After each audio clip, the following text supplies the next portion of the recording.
Hello. Oh, wait. Hello, I'm Gryffindor Eliza Fritz.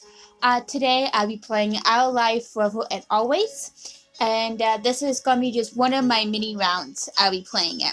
This round I'll be playing as a straight female whose name is going to be Eliza, which is going to be a little bit confusing if you know how to play with the name Elizabeth. You will see and find out in a minute. My character will be named Eliza Fritz, and we're going to be straight, and we're going to be a girl in this round. So, here goes nothing.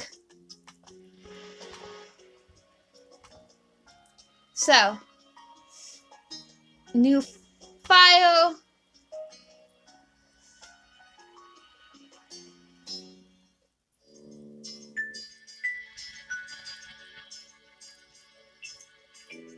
For this time, for you guys who doesn't know what's going on, yes, I will be reading all of this extra crap.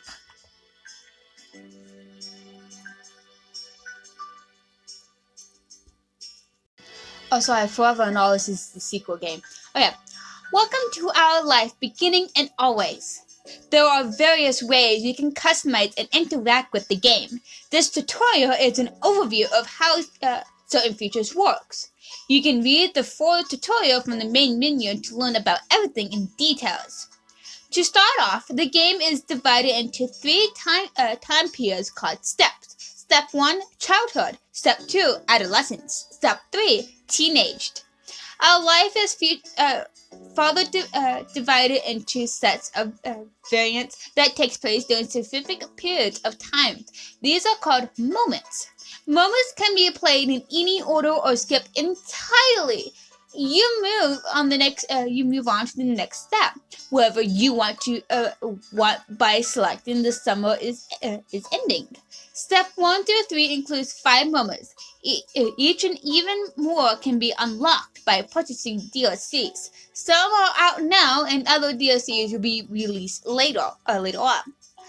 A lot happened over the years that goes by, especially in regards to the characters you play as.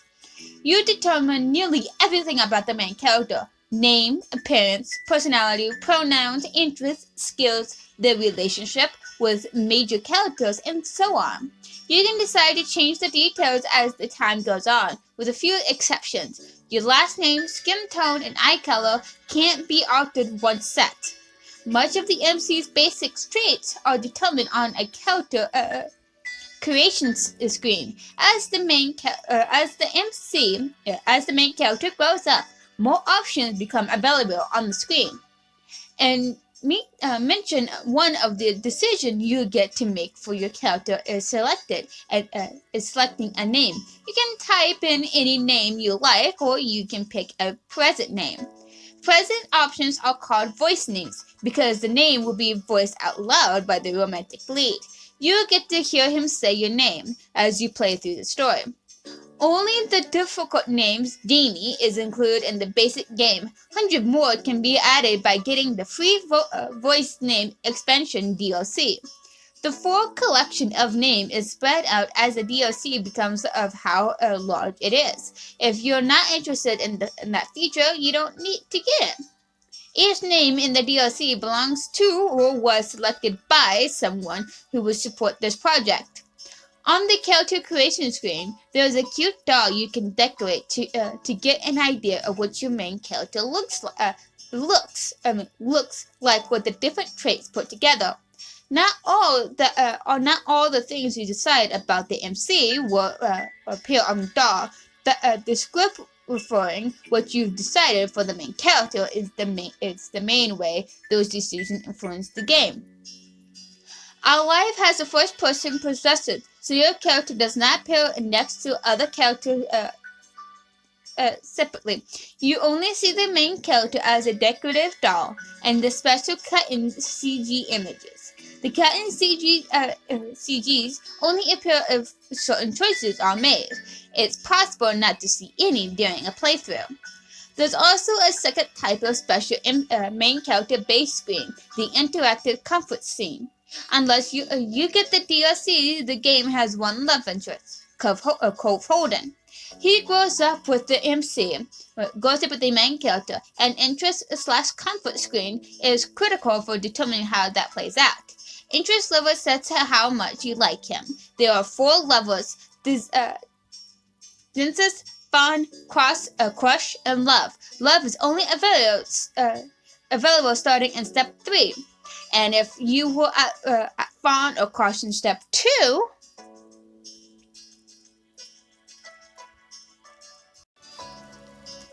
comfort determines how you gradually react, think when it comes to him. There are 3 levels: nervous, relaxed, and direct. Your levels of interest and comforts will set the type of dynamic your character has set with the love interest. What you did in the past will influence the present, and feelings can change over time. You get to pick your comfort near the beginning of every step. Comfort can switch between the 3 levels as you please. Your interest level can only stay the same or increase.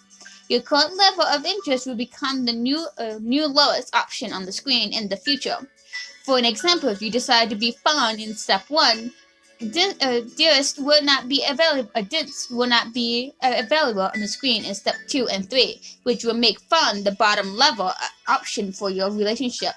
Interest levels have impact when it comes to physical interest with Cove.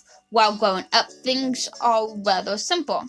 If you get along with one another and have a close relationship, you can choose to touch him, and Cove will occasionally interact with the main character lightheartedly or comforting ways. But starting in step 3, touching can become more romantic or suggestive if you're at crush or love. Yes, like almost having sex scenes in the car. That was fun with that particular character. I'm so mean. Okay, we get on to this. To make sure things go nicely with that, there will be an extra choice to determine interactive levels and a bonus mini tutorial that goes along with the choices to explain the feature in more details. Because even if you decide you like Cove, the game won't force you to act on those feelings. You can always choose not to get together with him, choose not to accept or give romantic gestures, etc.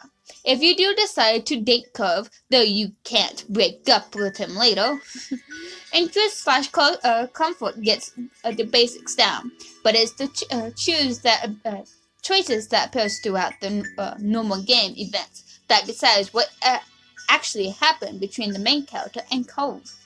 And it isn't only the main character who is impacted by your decision. Cove grows and changes over the years. How he's treated, and what he's experienced helps shape who he becomes. In step 2 and 3, Cove's personality appears and interests were very based on what happened in the previous step. It's something of a mystery exactly how your decision ended up changing him. You can try to get a guess as you go along, or if you prefer, you can also just design your own idea of Cove directly using the Cove creation option that pops up at the beginning of 2 and 3. Making the choices you want is always more important than making a choice because you feel like you have to in order to get a certain result. When a choice does appear, usually you see that hovering the cursor over an option shows a certain color: yellow, blue, or green. The colors aren't related to a specific point or effects. They're only there to give a bit of insight of the tone/emotions of the choice, since text alone can practically be read in more than one way. Blue tends to be casual, straightforward. Yellow is more emotion reactive, and green leans certain and uncommitted.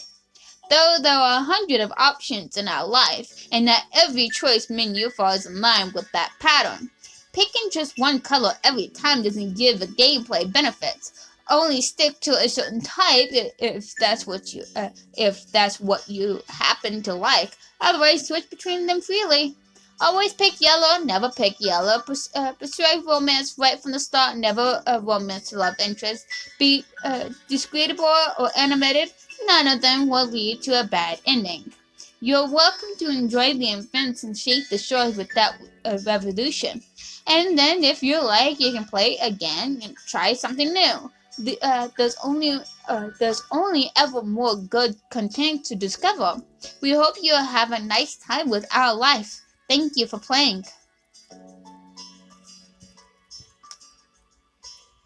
Okay. Well, let's go correct Elijah after I stretch. Stretch moment.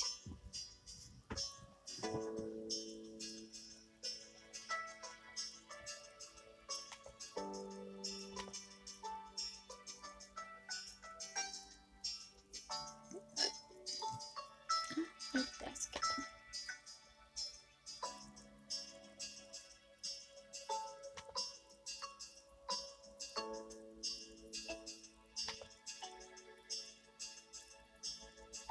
Yes, I'm going backwards.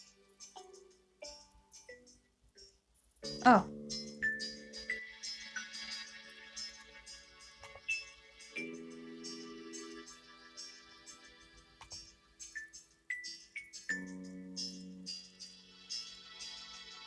Okay, it's keeping that color.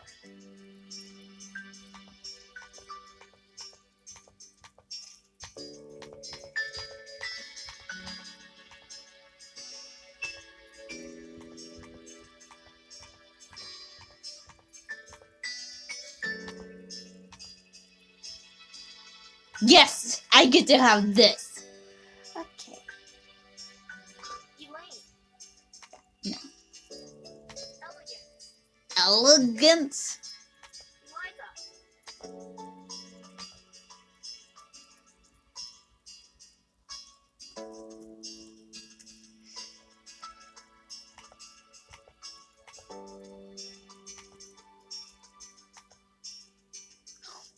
Yes.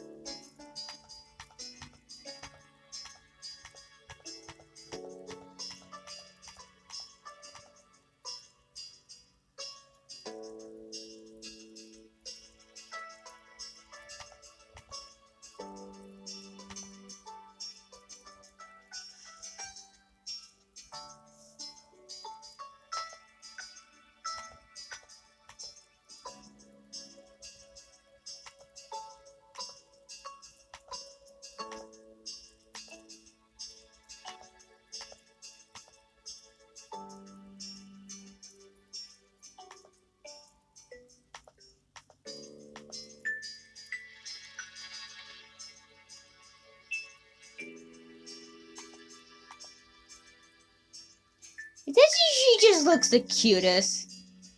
Let's do one of the freckles. Okay, not that one.